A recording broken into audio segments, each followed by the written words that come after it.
So today we talk absolutism. And before we even begin, let me name something gently. Absolutism is a misconception and a lie that we're trained to believe, that something outside of us can hold the whole of us completely and securely. And I'm here to dismantle that lie. Not systems, not institutions, and not even other people can be able to hold the whole of us completely and securely.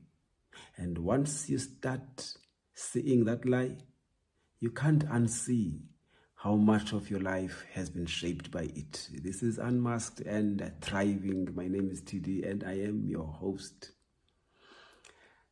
Absolutism is the misconception that something outside of me can hold the whole of me. A government, a job, a leader, a marriage, a doctrine, a system, whether it be economic system, health system, religious or cultural systems, even political. None of these can hold the whole of me. I am too complex to be held by an earthly system together. Yes, to some extent, but never wholly. Absolutism tells us surrender fully and you will be complete. But nothing outside of you can carry the full weight of who you are. Any systems that pretends it can eventually becomes violent. Governments promise safety, identity, and belonging, then ask for obedience. Churches promise salvation, meaning, and moral certainty instead of pointing you to the source of this. And then they ask for your surrender, complete surrender. Partners promise love, security, and affirmation, then slowly begin to define you. Employment promises income, benefits, career advancement, stability, and even a sense of being useful. And instead, they offer a transactional relationship where your identity is solely defined by your output, your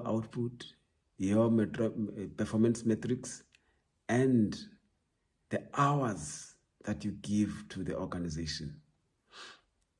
At first, it feels like relief because it just feels like somebody else is holding the map. Someone else is responsible for you and someone else knows better.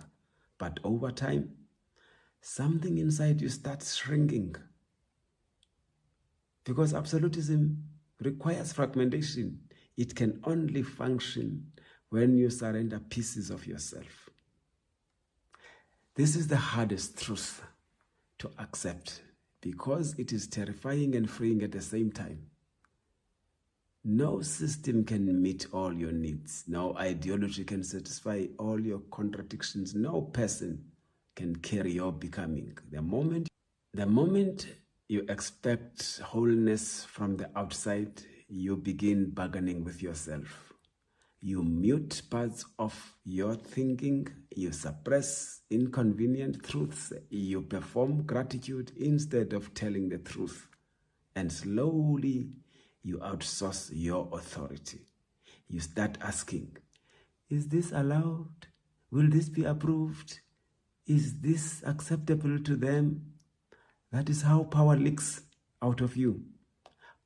Politely, incrementally, with your consent.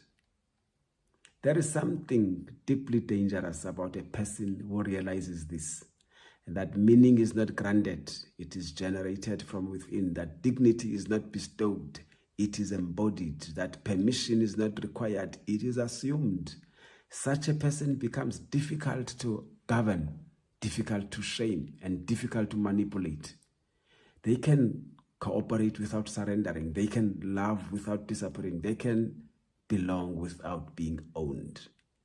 And systems do not like that. Because systems are built to manage predictable subjects, not sovereign beings. We are blinded by fear of abandonment, fear of chaos, and fear of standing alone. So we cling to absolutes. The party will save us. The church knows best. This relationship defines me. This diagnosis explains me. Absolutism offers certainty in exchange for silence. And when you are tired, wounded, stigmatized, or afraid, certainty becomes like mercy. But it is not. It is sedation. Power is rarely stolen outrightly. It is outsourced voluntarily. We give it away when we stop trusting our own discernment. We give it away when we confuse structure with truth. We give our power away when we trade our complexity for approval. And once outsourced, power returns to us as labels, as rules, as permissions and punishments. You are told who you are. You are told what you may want, and you are told how far you may go. Until one day you wake up and realize you have been living someone else's idea of your life. When you reclaim what is already within you, you do not become arrogant.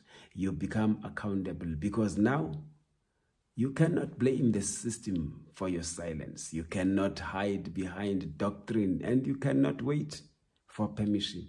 You must live deliberately. And that, more than rebellion, is what truly threatens systems built on absolutes. Because a person who knows who they are cannot be fully controlled. In closing, when we say systems are insufficient, we are not saying they are useless. And we are certainly not saying that their insufficiency gives us permission to act without integrity. The failure of a system does not justify my vice. The limits of an institution do not excuse my avoidance. Seeing clearly is not the same as disengaging. Freedom without responsibility is not freedom. It is immaturity dressed up as enlightenment so that we can live recklessly. We are dismantling absolutes so that we can live deliberately. Until next time. Thanks for joining us on Unmasked and Thriving. If this episode spoke to you, share it with someone carrying silent grief or sacred fire. Subscribe, review. Come back next week. Come walk with us in the abundance, authority, and victory of eternal life.